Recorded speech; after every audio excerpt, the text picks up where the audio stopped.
भिलवाड़ा में बागेश्वर धाम पंडित धीरेन्द्र कृष्ण शास्त्री की कथा श्री टेकरी के हनुमान जी कथा समिति के तत्वाधान में तेरापंथ नगर के पास कुमुद विहार विस्तार में आयोजित कथा में आज चौथे दिन पंडित शास्त्री द्वारा भगवान राम से हनुमान द्वारा वरदान मांगने के पाठ का मंचन किया गया। कथा के दौरान अंतर्राष्ट्रीय सवाई भोज मंदिर महंत सुरेश दास जी महाराज ने भी पंडित शास्त्री से मुलाकात की। वहीं कथा के दौरान छात्राओं ने भजनों पर प्रस्तुतियां भी दी तो पंडित शास्त्री के भजनों से श्रोता मंत्रमुग्ध हो झूम उठे। बागेश्वर धाम के पीठाधीश्वर पंडित धीरेन्द्र कृष्ण शास्त्री ने नाम जाप करने के फायदे बताते हुए कहा कि जो भी भगवान का नाम सदा जप करता रहेगा उसको वाक सिद्धि प्राप्त होगी और वो अपने मुख से जो भी बोलेगा वही सत्य हो जाएगा।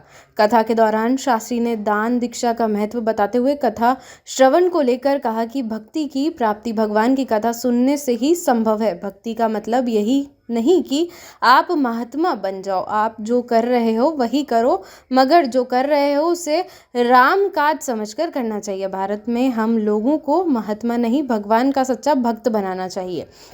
कथा का मंचन करते हुए कहा कि हनुमान द्वारा भगवान राम से राम कथा में शामिल होने का वरदान मांगने के पाठ का भी मंचन किया गया। बहुत मेहनत करते तुम्हारे माँ बाप, तब जाकर के तुम्हारी स्कूल की फीस दे पाते, तब जाकर के वो तुम्हें ड्रेस दे पाते, तब जाकर के वो तुम्हारे भोजन की व्यवस्था कर पाते। उन माँ बाप के बारे में भी एक बार सोचना। सब कुछ कर लेना, पर मेरे बेटे और बेटियों एक बात नोट करना, सबसे पहले लक्ष्य को प्राप्त करना, सफलता को पाना, बाकी तो जीवन में लगा रहेगा।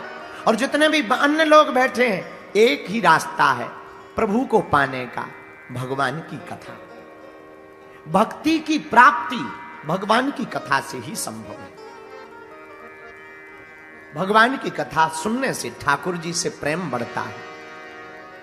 और भक्ति का मतलब यह नहीं है कि तुम महात्मा बन जाओ, ना ना ना, आप जो कर रहे हो वही करो, लेकिन वो करते हुए उस काम को तुम काम काज को राम काज समझ लेना चाहिए। काम काज करो, तुम्हें बैरागी नहीं बनना, तुम्हें महात्मा भी नहीं बनना। हम इसके बहुत खिलाफ हैं। हम भारत में लोगों को महात्मा नहीं बनवाना चाहते, हम भारत के लोगों को सच्चा भगवान का भक्त बनाना चाहते हैं।